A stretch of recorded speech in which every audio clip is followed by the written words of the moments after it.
अब हम ये देखना चाहेंगे that is torque experienced by current loop in external magnetic field.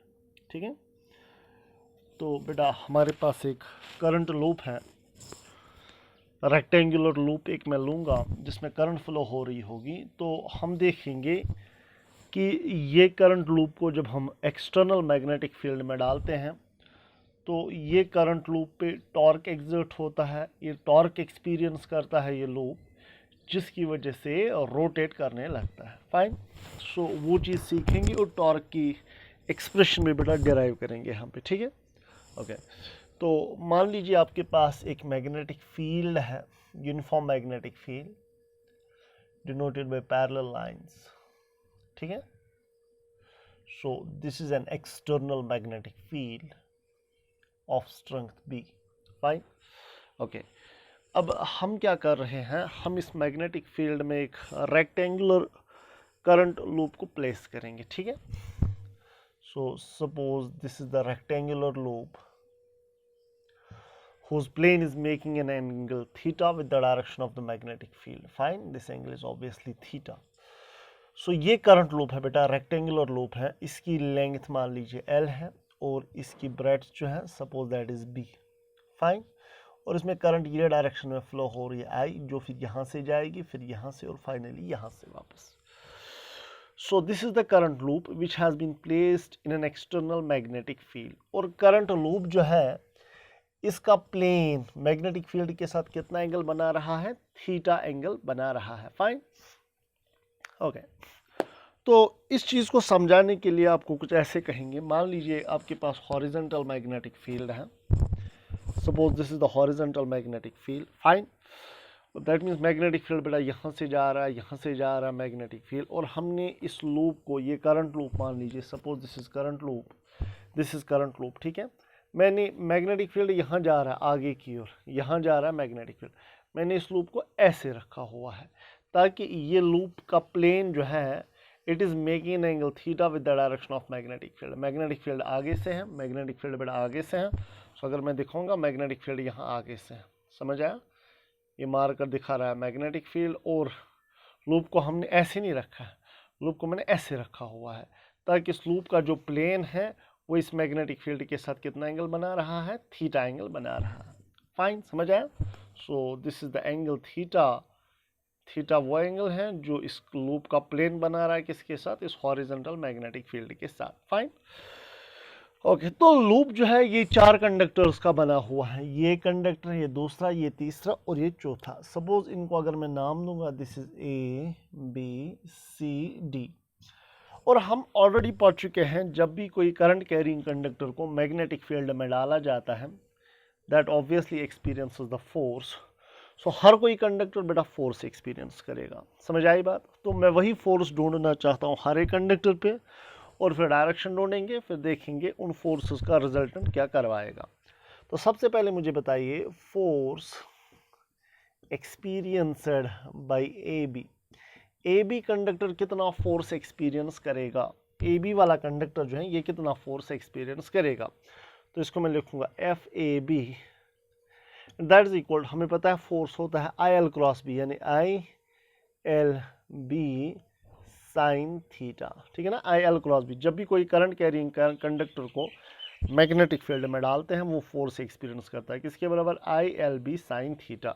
अब यहाँ से यहाँ तक की लेंथ कितनी है, वो तो स्मॉल बी हमने रखी है, तो एल के बदले में स्मॉल बी यहाँ पे रखूंगा। Fine, so this will be the force experienced by the conductor A B. Okay, now if I want to find the direction of this force, अगर मैं इस फोर्स की डायरेक्शन ढूंढना चाहूँ, ठीक है, तो देखिए डायरेक्शन कैसे हम ढूंढ सकते हैं इस फोर्स की डायरेक्शन। सपोज मैग्नेटिक फील्ड ये है, मैग्नेटिक फील्ड ये है आगे से, और ये नीचे वाला कंडक्टर जो है हमें पता है लूप का प्लेन बना रहा है मैग्नेटिक फील्ड के साथ एंगल थीटा। तो ये नीचे वाला कंडक्टर को, बिकॉज लूप तो ऐसे है आपका, लूप ऐसे है, मैग्नेटिक फील्ड आगे से है, सो दैट मीन्स लूप का जो ये लोअर कंडक्टर है ये इस मैग्नेटिक फील्ड के साथ एंगल थीटा बना रहा होगा, है कि नहीं, ये एंगल थीटा बना रहा होगा। ओके, अब हमें क्या करना है, फोर्स की डायरेक्शन को देता है, हमें पता फोर्स होता है आई एल क्रॉस बी, यानी एल को क्रॉस करना बी के साथ, एल ये हो गया यानी लेंथ इसकी, यानी इस वाली लेंथ को इसके साथ क्रॉस करना है। So we have to cross this length with the magnetic field, L cross B करना है ना, so B cross B actually. So अब ये लेंथ है, इसको क्रॉस करना है इसके साथ। सो मैं जब क्रॉस करूंगा फोर्स की डायरेक्शन नीचे आएगी, यानी ये वाला फोर्स जो होगा it will B vertically down. समझ आया, फोर्स की डायरेक्शन वर्टिकली डाउन होगी।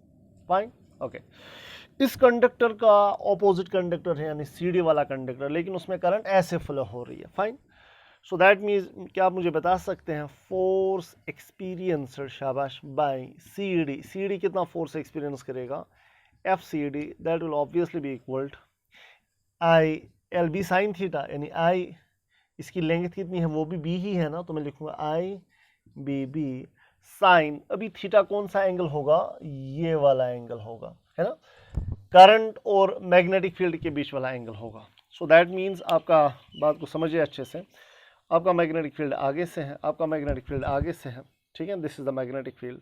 अभी लेकिन ये वाले कंडक्टर की लेंथ आप यहाँ से लेंगे, बिकॉज करंट की डायरेक्शन ये है, करंट की डायरेक्शन ये है, तो इनके बीच में एंगल कितना बन रहा है 180 माइनस थीटा, और साइन 180 माइनस थीटा जब मैं लिखूंगा वो साइन थीटा ही वापस आएगा। मैं डायरेक्शन की बात करना चाहता हूँ, तो यहाँ पे साइन थीटा वापस आएगा, लेकिन इस फोर्स की डायरेक्शन क्या होगी, शाबाश, मैग्नेटिक फील्ड आगे, करंट यहाँ से, मैग्नेटिक फील्ड आगे, बिकॉज ये वाला कंडक्टर जो है ना वो यहाँ से आ रहा है, तो इसकी डायरेक्शन ये मैं चूज करूँगा। सो इसको इसके साथ क्रॉस करना पड़ेगा, एल क्रॉस बी, ठीक है, एल को क्रॉस करेंगे बी के साथ, वो ऊपर होगा, यानी ऊपर वाला कंडक्टर जो होगा C D, it will experience equal force but in opposite direction, F C D. So ये वाला फोर्स कहाँ की ओर था, डाउनवर्ड्स, शाबाश, ये वाला फोर्स कहाँ की ओर था, अपवर्ड्स। सो हमने ये देखा ए बी कंडक्टर पे कितना फोर्स होगा, I B B sine theta, C D conductor पे कितना फोर्स होगा, I B B sine theta, लेकिन एक फोर्स डाउनवर्ड है, दूसरा फोर्स अपवर्ड है। सो ये फोर्स जो है ये कैंसिल हो जाएंगे, they will cancel because these two force are equal and opposite. समझ आई बात, और इनका लाइन ऑफ एक्शन भी सेम है। लाइन ऑफ एक्शन सेम होने का मतलब ये है जो आपका ये करंट लूप है, नीचे पे फोर्स यहाँ से है, ऊपर वाले कंडक्टर पे फोर्स यहाँ से है, तो दोनों फोर्स की लाइन सेम है, इसको कहते हैं लाइन ऑफ एक्शन, ठीक है। सो फोर्स के अलॉन्ग जो हम लाइन डालते हैं उसको कहते हैं लाइन ऑफ एक्शन। सो ये दो फोर्स जो है, these two forces are equal and opposite with same lines of action, so they will cancel. So FAB and FCD will cancel out, ये cancel हो जाएंगे बेटा।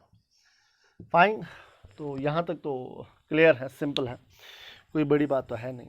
ओके, इसके बाद अब हम बात करेंगे, अब हमारे पास कितने कंडक्टर्स बचे, दो, एक तो BC वाला कंडक्टर और DA वाला कंडक्टर। तो BC वाला कंडक्टर कितना फोर्स एक्सपीरियंस करेगा, शाबाश, force experienced by BC, BC वाला कंडक्टर, इसकी लेंथ L है ना, तो इसकी लेंथ L है, तो फोर्स कितना एक्सपीरियंस होगा, बिकॉज ये भी एक करंट कैरिंग कंडक्टर है जिसको मैग्नेटिक फील्ड में डाला गया है। फोर्स किसके बराबर होता है, ILB साइन थीटा, तो मैं लिखूंगा इट इज ILB साइन, लेकिन अभी थीटा देखिए कितना है, थीटा देखिए कितना है, ये तो सीधे वर्टिकल है, ये वर्टिकल है, मैग्नेटिक फील्ड आगे जा रहा है, ये वर्टिकल है, मैग्नेटिक फील्ड आगे जा रहा है, so that means length vertical है, लेंथ वर्टिकल है, मैग्नेटिक फील्ड आगे जा रहा है, एंगल कितना बन रहा है 90। और अगर आप यहाँ पे भी देखना चाहेंगे, इसमें कोई परेशानी की बात है नहीं, लूप आपने ऐसे रखा हुआ है, ठीक है, मैग्नेटिक फील्ड आगे जा रहा है। अगर हम ये वाला कंडक्टर, ये वाला एंड देखेंगे, ये वाला एंड तो वर्टिकल है ना, और मैग्नेटिक फील्ड आगे जा रहा है, सो वर्टिकल के साथ मैग्नेटिक फील्ड कितना एंगल बनाएगा 90। सो दैट मीन्स इस वाले कंडक्टर पे एंगल कितना बन रहा है मैग्नेटिक फील्ड और करंट के बीच में या लेंथ के बीच में 90। So sine 90 is 1। So FBC वाला फोर्स जो आएगा इट इज ILB, फाइन, और साइन 91 होता है। और ये फोर्स की डायरेक्शन बेटा क्या होगी, what is the direction of this force, अगर हम निकालें, आप कोई भी रूल यूज कर सकते हैं, एल क्रॉस भी कर सकते हैं, यानी एल क्रॉस भी कर लीजिए, बी आगे से है, ठीक है, एल ऊपर से है ना, मैग्नेटिक फील्ड आगे से है, एल वर्टिकल है, लेंथ की डायरेक्शन वही लेते हैं जो करंट की डायरेक्शन। सो करंट ऊपर है, मैग्नेटिक फील्ड आगे है, एल क्रॉस बी होगा इनवर्ड, सो एल को क्रॉस करेंगे बी के साथ इनवर्ड, या फ्लेमिंग्स रूल भी यूज कर सकते हैं, मैग्नेटिक फील्ड आगे है, ये वाली फिंगर आगे रखेंगे, करंट कहाँ बेटा, करंट ऊपर है, ठीक है, तो मैग्नेटिक फील्ड आपका ऐसे, मैग्नेटिक फील्ड आगे है, करंट का है ऊपर है, तो थंब इनवर्ड होगा, यानी इस वाले कंडक्टर पे जो फोर्स होगा दैट विल बी इनवर्ड। अब मैं डायरेक्टली वो ऐसे दिखाऊंगा, लेकिन ये अंदर की ओर है, ठीक है, so this force will be inwards, आया समझ, ओके। इसके बाद अब हम बात करेंगे DA कंडक्टर की, तो क्या लिखेंगे, force experienced by DA, okay, F D A किसके बराबर आएगा, वो भी शायद यही आएगा, क्योंकि force experience equal to I L B sine theta.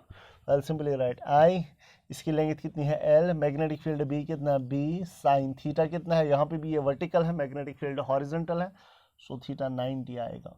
So F D A किसके बराबर आएगा, it is I L B sine 90 is 1। So ये फोर्स और ये फोर्स सेम आया। लेकिन अगर हम इस कंडक्टर पे फोर्स के डायरेक्शन बेटा ढूंढेंगे, मैग्नेटिक फील्ड आगे से है तो मैग्नेटिक फील्ड ये हुआ, फ्लेमिंग्स लेफ्ट हैंड में रूल में यूज़ करो, मैग्नेटिक फील्ड आगे, करंट कहाँ है नीचे, मैग्नेटिक फील्ड आगे करंट नीचे, तो थंब आ रहा है बाहर। सो दैट मीन्स ये फोर्स की डायरेक्शन जो होगी it will B outwards. Fine. तो यहाँ पे लेकिन एक डिफरेंट चीज़ हो रही है, वो ये कि बात को समझिए, वो ये कि पहले वाले केस में ये वाला कंडक्टर और ये वाला कंडक्टर जो फोर्स एक्सपीरियंस करता था वो ऑपोजिट थे, तो नेट फोर्स 0 होता था और इन दोनों फोर्सेस का लाइन ऑफ एक्शन सेम होता था। यहाँ पे भी कुछ ऐसा ही है, दो फोर्सेस हैं, देखिए इक्वल एंड ऑपोजिट है ना, एक इनवर्ड है दूसरा आउटवर्ड है, फोर्स का मैग्नीट्यूड भी बेटा सेम है। So these two force are equal and opposite, that means net force is obviously equal to 0। लेकिन इन दो फोर्स में खासियत है ना, ये वाला फोर्स और ये वाला फोर्स, इनवर्ड और आउटवर्ड, इन फोर्सेस में खासियत है, इनका लाइन ऑफ एक्शन सेम नहीं है, इनका लाइन ऑफ एक्शन सेम नहीं है। बात को समझिए, अगर आपके पास ये है, ये करंट वायर है आपका, ये करंट वायर है, ठीक है, ये करंट वायर है, इस वाले कंडक्टर पे फोर्स इनवर्ड है, इस वाले कंडक्टर पे फोर्स आउटवर्ड है। सो इसका लाइन ऑफ एक्शन ये हो गया, इसका लाइन ऑफ एक्शन ये हो गया। सो लाइंस ऑफ एक्शन डिफरेंट है। जब लाइंस ऑफ एक्शन डिफरेंट होते हैं, नेट फोर्स तो 0 होता है लेकिन टॉर्क एक्सर्ट होता है। When two equal and opposite force are acting on an object with different lines of action, उनका लाइंस ऑफ एक्शन क्या होगा, डिफरेंट, तो वो क्या करते हैं, ऑब्वियसली वो रोटेट करने की कोशिश करते हैं इसको, बिकॉज उनका लाइंस ऑफ एक्शन डिफरेंट है।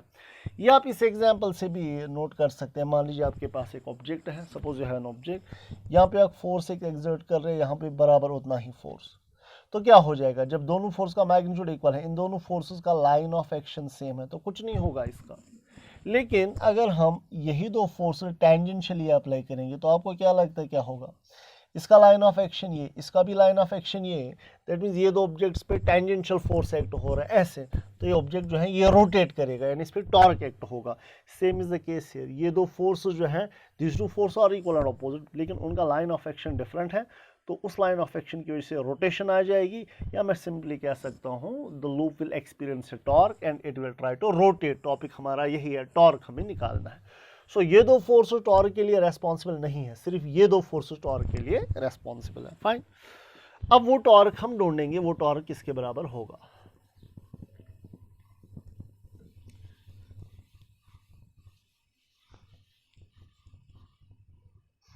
तो यहां पे मैं लिखूंगा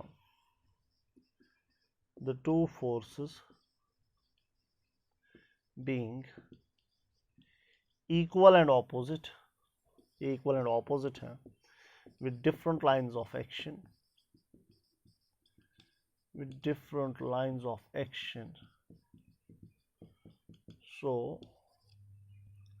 the loop will experience torque, so the loop will experience torque, ये loop जो है ये टॉर्क एक्सपीरियंस करेगा बेटा, ठीक है। और वो टॉर्क हमेशा किसके बराबर होता है, आप ये जानते हैं, टॉर्क होता है force into force arm, force into force arm के बराबर, इधर फोर्स, दोनों में से एक फोर्स लेना है। फोर्स का मैग्नीट्यूड तो ऑलरेडी आपको पता है, बस अब आपको ये फोर्स आर्म देखनी है, फोर्स आर्म क्या होगी, ठीक है, फोर्स आर्म का वैल्यू कितना होगा। Fine, okay. तो ये फोर्स आर्म आप कैसे निकालेंगे, देख लीजिए, बहुत सिंपल चीज़ है। फोर्स आर्म हम कैसे निकाल सकते हैं, सपोज मैं इसका ये लोअर वाला एंड ले रहा हूँ, सपोज ये वाला एंड मैंने ऐसे लिया, आराम से देख लीजिएगा, ये वाला एंड मैंने ले लिया, इस पे इनवर्ड वाला फोर्स मैंने बेटा ऐसे दिखाया, अब ऊपर की ओर दिखाया, असल में वो इनवर्ड था, और ये वाला फोर्स अब मैंने थोड़ा डाउनवर्ड ऐसे दिखाया, ठीक है। Basically this is inward force, this is outward force. Fine, okay. तो फोर्स आर्म क्या होती है, फोर्स आर्म होती है, फोर्स आर्म होती है, और ऑब्वियसली आपको पता है कि लूप जो है, लूप का प्लेन बना रहा है हॉरिजॉन्टल के साथ कितना एंगल, थीटा, ठीक है। फोर्स आर्म का मतलब होता है आपको एक फोर्स से परपेंडिकुलर लाइन ड्रॉ करनी होती है दूसरे फोर्स के लाइन ऑफ एक्शन तक, समझ आया। ओके, सो दैट मीन्स एक फोर्स से, मान लीजिए मैंने ये फोर्स से मैंने ये फोर्स से परपेंडिकुलर डिस्टेंस ड्रॉ की, कहाँ तक करनी है, दूसरे फोर्स के लाइन, दूसरा फोर्स का लाइन ऑफ एक्शन तो ये हुआ, सो दैट मीन्स आपको एक फोर्स से परपेंडिकुलर डिस्टेंस ड्रॉ करनी है दूसरे फोर्स के लाइन ऑफ एक्शन तक, यानी ये वाली वो डिस्टेंस हो गई। समझ आई बात? ये डिस्टेंस कितनी थी? ये डिस्टेंस थी b, यानी ये वाली डिस्टेंस b थी। और मान लीजिए अगर ये AC में इसको नाम दे रहा हूँ, AC will be called as line of action. समझ आ रही है बात? AC will be called as force arm. तो मुझे बता सकते हैं आप AC किसके बराबर आएगा? अब टॉर्क किसके बराबर आएगा? फोर्स कितना है? ILB। What is force arm equal? Force arm तो AC हो गई। तो इस ट्राइंगल में अगर मैं cos थीटा यूज़ करूँगा, इस ट्राइंगल में अगर आप cos थीटा यूज़ करेंगे, cos थीटा बेटा क्या आएगा? cos थीटा आएगा बेस बाय हाइपोटेन्यूज। बेस है AC, हाइपोटेन्यूज कितना है? Small b। सो AC किसके बराबर आएगा? b cos theta. यानी फोर्स आर्म जो हमारी AC थी, AC है ना फोर्स आर्म इज AC, ठीक है। So torque will be equal to ILB। AC के बदले क्या लिखेंगे? b cos theta. So this will be the torque. ये होगा torque experienced by the coil. So torque जो आएगा, चूंकि L इसकी लेंथ है, B इसकी ब्रेड्थ है, लेंथ इंटू ब्रेड्थ हो गया एरिया, तो मैं लिखूंगा I, लेंथ इंटू ब्रेड्थ हो गया एरिया ऑफ द लूप, और साथ में आएगा B, and this is obviously cos theta. समझ आया? सो टॉर्क जो आएगा, एरिया हमें पता है, करंट इनटू एरिया को हम कहते हैं magnetic dipole moment. Current into area of the loop is called magnetic dipole moment denoted by M. So that is MB cos theta. So this will be the torque experienced by the loop when placed in external magnetic field. ठीक है? M क्या है? Magnetic dipole moment. B is the strength of magnetic field. और theta कौन सा angle है? ये बताइए, थीटा कौन सा एंगल है? थीटा जो है, it is the angle between, theta is the angle between, शाबाश, किसके बीच में एंगल है? It is the angle between magnetic field and the plane of the loop. ये अच्छे से दिमाग में रखिए आप। मैग्नेटिक फील्ड आगे से है, लूप को आपने ऐसे रखा था। सो इसका प्लेन जो है ये हॉरिजॉन्टल के साथ कितना एंगल बना रहा है? थीटा। सो अगर मैं प्लेन को नॉर्मल ड्रॉ करूंगा, आपको क्या लगता है वो नॉर्मल हॉरिजॉन्टल के साथ कितना एंगल ड्रॉ बनाएगा? ये लूप के साथ 90 डिग्री का एंगल बना रहा है। लूप का नॉर्मल मैं कह रहा हूँ, लूप का नॉर्मल कितना एंगल बनाएगा मैग्नेटिक फील्ड के साथ, मैं वो बताना चाहता हूँ। ठीक है बेटा? सो ये लूप है, ये मैग्नेटिक फील्ड है। मैग्नेटिक फील्ड हॉरिजॉन्टल है आपका। सो अगर आपके पास ये लूप है, देख लीजिए ये लूप है, फाइन। लूप और मैग्नेटिक फील्ड के साथ कितना एंगल बन रहा है? थीटा। अगर आप लूप को नॉर्मल ड्रॉ करेंगे, ठीक है, ये वाला नॉर्मल, तो वो नॉर्मल मैग्नेटिक फील्ड के साथ कितना एंगल बनाएगा? 90 माइनस थीटा, है ना। सो दैट मीन्स मैं ये कह रहा हूँ आप लोगों से, लूप प्लेन और मैग्नेटिक फील्ड के बीच में कितना एंगल है? 90। अगर मैं प्लेन लूप को अब नॉर्मल ड्रॉ करूंगा, it is normal to the loop, तो ये वाला एंगल कितना होगा? 90 माइनस थीटा। सो मैं एंगल डिफाइन करूंगा किसी के बीच में? नॉर्मल टू द लूप और मैग्नेटिक फील्ड के बीच में। ठीक है? नॉर्मल टू द लूप और मैग्नेटिक फील्ड के बीच में मैं एंगल डिफाइन करना चाहता हूं। तो यहाँ पे फिर क्या आएगा? क्या मैं ऐसा लिख सकता हूं बेटा? यहाँ पे मैं लिख सकता हूँ, हमें पता है थीटा प्लस ये वाला एंगल जो होगा अल्फा, सपोज हम 90 माइनस थीटा, मैं डायरेक्टली अल्फा कहूँगा। अल्फा कौन सा एंगल है? Alpha is the angle between the magnetic field and normal to the loop. ठीक है? थीटा किसी से बीच में एंगल है? Angle between magnetic field and plane of the loop. So theta plus alpha किसके बराबर है? Obviously that is equal to 90। So alpha किसके बराबर आएगा? 90 माइनस थीटा। ठीक है? अगर मैं कॉस अप्लाई करूँगा बोथ साइड से, कॉस अल्फा किसके बराबर, सॉरी थीटा अगर हम निकालेंगे यहाँ पे, कॉस थीटा किसके बराबर, सॉरी थीटा का वैल्यू अगर मैं निकालूंगा, थीटा का वैल्यू किसके बराबर होगा? शाबाश, थीटा का वैल्यू जो होगा it will B 90 minus alpha. Okay, cos theta किसके बराबर होगा? Cos 90 minus alpha. Cos theta will be equal, what is cos 90 minus alpha? Obviously this is sine alpha.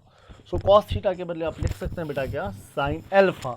तो टॉर्क किसके बराबर आया फिर? So what is torque equal M B sine alpha. ये बहुत इंपॉर्टेंट रिलेशन है, ये कभी नहीं भूलेंगे। So torque, what is torque experience? M B sine alpha. So आज के बाद कभी नहीं भूलेंगे, जब भी किसी करंट लूप को आप मैग्नेटिक फील्ड में डालेंगे, that will experience the torque and it will try to rotate. और वो टॉर्क किसके बराबर होगा? M B sine alpha. M is magnetic dipole moment of the loop, B is the magnetic field, और alpha किसके बीच में एंगल है?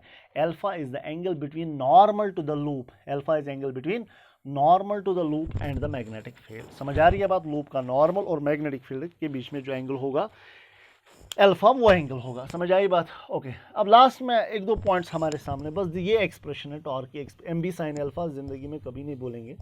Torque always equal to M B sine alpha.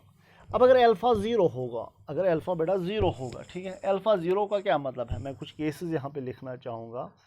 Case number 1, ठीक है, if alpha is equal to zero, alpha zero का मतलब है कि लूप का प्लेन जो है, सॉरी, अल्फ़ा ज़ीरो का मतलब है कि लूप का नॉर्मल और मैग्नेटिक फील्ड सेम डायरेक्शन में है।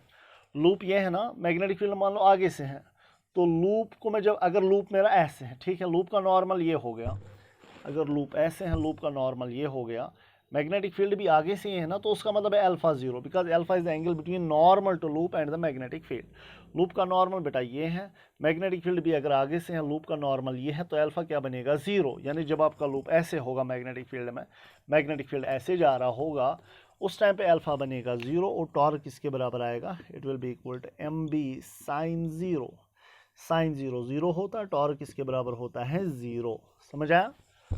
ओके, पॉइंट नंबर 2, दूसरा केस जो इसका पढ़ेंगे, that is if alpha is equal to 90, यानी लूप का नॉर्मल मैग्नेटिक फील्ड के साथ 90 डिग्री का एंगल बना रहा है, वो फिर ऐसे होगा, लूप का नॉर्मल ये है, मैग्नेटिक फील्ड आगे से है, दैट मीन्स अगर लूप आपका ऐसे है, इसका नॉर्मल ये है ना आपकी ओर, आपकी ओर नॉर्मल है, लूप का नॉर्मल आपकी ओर है, और मैग्नेटिक फील्ड कहाँ से, आगे से है, तो उस टाइम पे अल्फा किसके, alpha is angle between normal and magnetic field. So normal और मैग्नेटिक फील्ड के बीच में कितना एंगल हो गया, 90।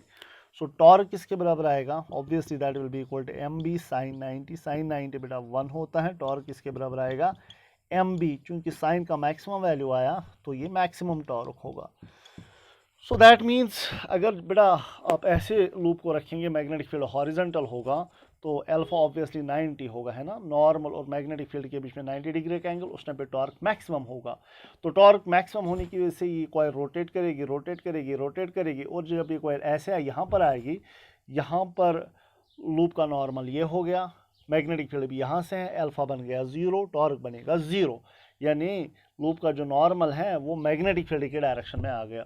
और लूप का नॉर्मल असल में कौन होता है, मैग्नेटिक डाइपोल मोमेंट होता है ना। तो ये बात याद रखिए, जब भी आप किसी कॉइल को मैग्नेटिक फील्ड में डालेंगे, ये रोटेट करेगी, रोटेट करेगी, रोटेट करेगी, और तब तक रोटेट करेगी जब तक इसका नॉर्मल या जब तक इसका डाइपोल मूवमेंट मैग्नेटिक फील्ड के साथ अलाइन ना हो जाए। सो ये पॉइंट याद रखिएगा, when the coil is placed in external magnetic field, it experiences a torque equal to mb sin alpha, so that it rotates, it undergoes rotation, and until कहाँ तक ये रोटेट करेगी, when its dipole moment aligns with the direction of the field। जब dipole movement और field same direction इख्तियार कर लेंगे, तो उस टाइम पे क्या होगा, उस टाइम पे ये रुक जाएगा, फिर ये लूप आया समझ। ओके, अब टॉर्क की डायरेक्शन हमें कौन देगा, टॉर्क की डायरेक्शन हमें कौन देगा, शाबाश। ये टॉर्क जो होता है, क्या मैं इसके बदले ऐसे लिख सकता हूँ, एम बी साइन अल्फा है ना, क्या मैं इसके बदले लिख सकता हूँ M cross B, cross product, because M cross B is M B sine alpha. समझ आया। सो टॉर्क की डायरेक्शन कौन देगा, cross product of magnetic dipole movement and magnetic field. Okay, magnetic dipole movement की डायरेक्शन आप तो easily निकाल सकते हैं, ठीक है, और मैग्नेटिक फील्ड की भी डायरेक्शन भी। सो यहाँ पे याद रखिए, the direction of the torque will be given by cross product of magnetic dipole moment and the magnetic field.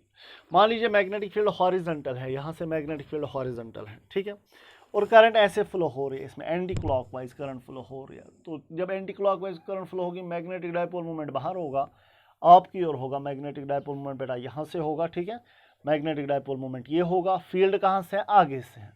So M यहाँ की ओर, फील्ड आगे से, सो एम बाहर की ओर, एम आपकी ओर, फील्ड आगे से, एम आपकी ओर, फील्ड आगे से। समझ आ रही है बात, मैं यहाँ पे ऐसे दिखाऊंगा, ठीक है। सो फील्ड बेटा आगे से है, दैट मीन्स फील्ड आगे से है, एम कहाँ की ओर है, एम है आपकी ओर।